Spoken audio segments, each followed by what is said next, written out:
these words best describes your state of mind? Okay. And if you do that, you'll get an idea. Be honest. Okay. And then ask somebody who is close to you, who can be honest to you. And have them pick 3 words. And I will bet, a lot of times, the 3 words that we may pick for ourselves are not the 3 words that somebody close to us will pick for us. Because a lot of times I will be picking grateful, hopeful, courageous.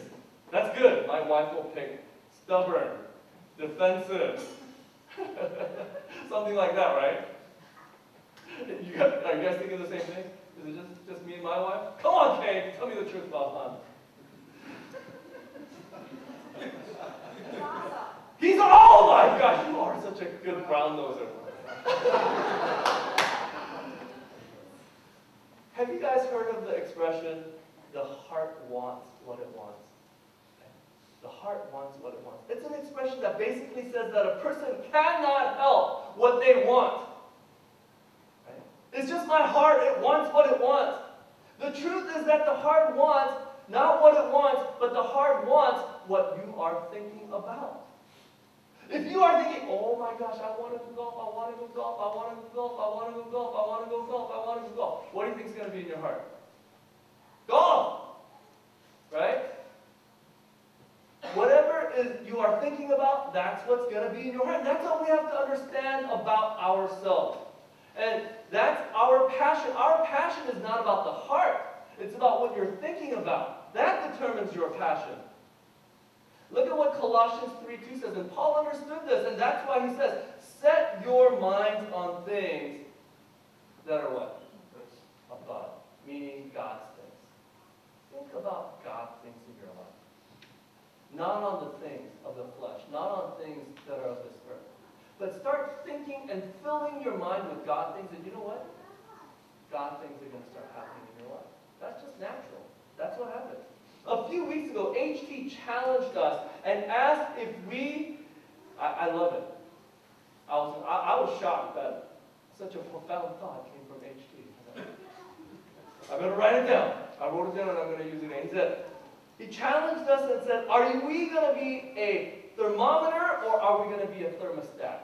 Meaning, are we going to let our environment determine what we are going to be?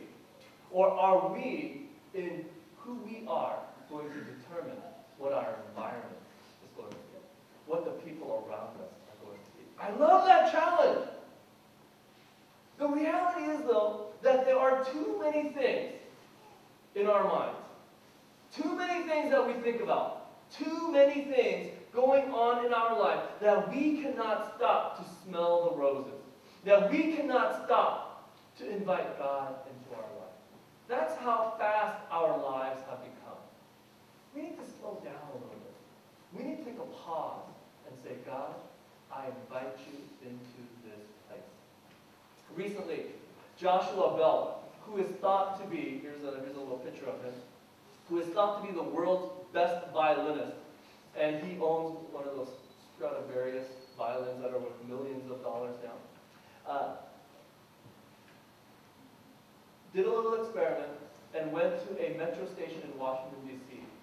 and was going to play his violin, his 5 most favorite songs. And when they were going to do this, all the experts came to him and said, oh my gosh, this is going to be crazy.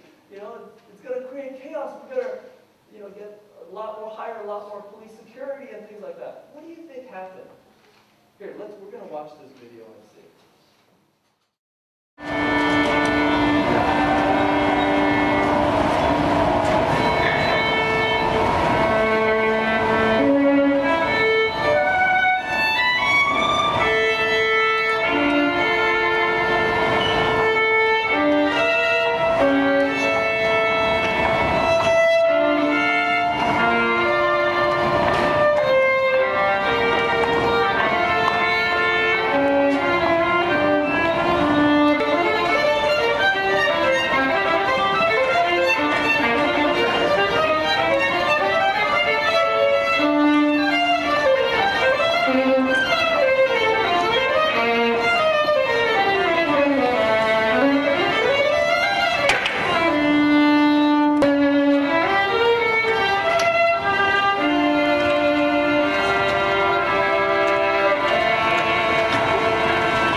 probably paid thousands of dollars to watch him play in the Library of Congress, and here he is, playing at a metro station in Washington, D.C. You know, and I think when I watch that, I'm thinking to myself, how does Joshua Bell feel? Right?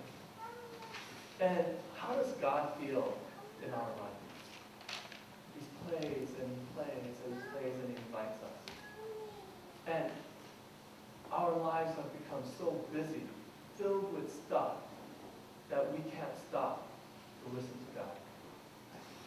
So not only are we called to fill our minds with God things, but I want to invite you guys, take some stuff out.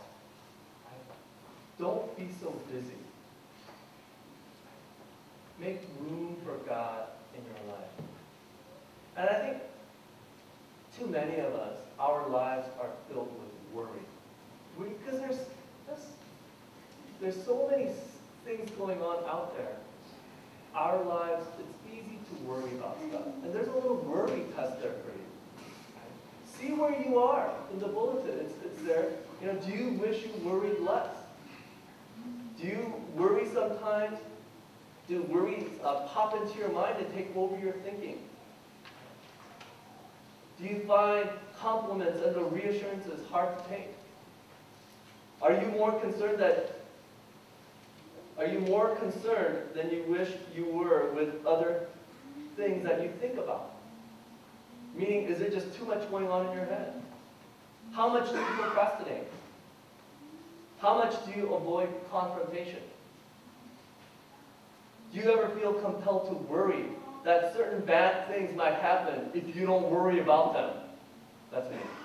If I don't worry about it, it's going to be bad. Do you worry about the fact that you worry too much? Or how about, do you worry that you're getting a low score on these questions? Then you worry too much. Here's what John 4 says. There is no fear in love, but perfect love casts out fear.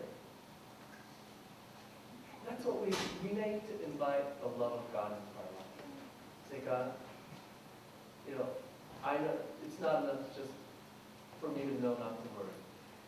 Fill my life with your love. Fill my life with your presence. John Ortberg says that we should never worry alone. And I like that. We shouldn't worry alone. One of the most powerful ways to stop the spiral of worry is simply to disclose my worry to a friend. And God has filled our life with that. Look around this place. Look around this place. That's what we are about. That's what the church is about. We are the church. Be transformed